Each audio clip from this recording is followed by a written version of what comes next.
আত্মসমর্পণ করে জামিন পেলেন বরখাস্ত ম্যাজিস্ট্রেট উর্মি।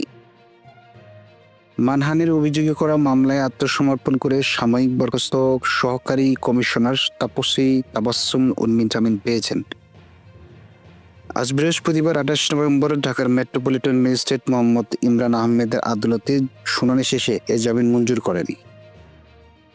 এদিকে সকাল 10:30টার দিকে উর্মি আদালতে উপস্থিত হন। এরপর তিনি আইনজীবীর মাধ্যমে আত্মসমর্পণ করে জামিন চেয়ে আবেদন করেন। অন্যদিকে বাদীপক্ষ জামিনের বিরোধিতা করেন।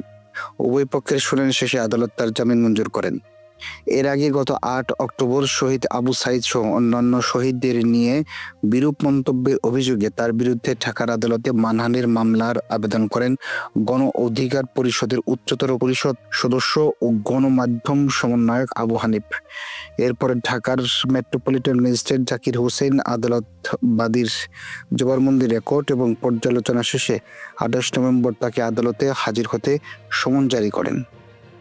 মামলার অভিযোগে বলা হয়েছে, গত 5 অক্টোবর আসামি উর্মি দায়িত্বশীল পদে থাকা সত্ত্বেও শুধু শহীদ আবু সাঈদ নয়, গণ আন্দোলনের মাধ্যমে প্রতিষ্ঠিত সরকার ও প্রধান উপদেষ্টা ডক্টর মোহাম্মদ ইউনূসের বিরুদ্ধে অবমাননাকর মন্তব্য ফেসবুকে লেখেন, যার মাধ্যমে সুপ্রিম কোর্টের আপিল বিভাগের রেফারেন্স ভিত্তিতে সংবিধান সম্মতভাবে গঠিত একটি সরকার প্রধান সম্পর্কে বিষোদ্গার করা হয়েছে এবং সরকার উৎখাতের হুমকি দিয়ে জনমনে ভীতি সৃষ্টি করা হয়েছে।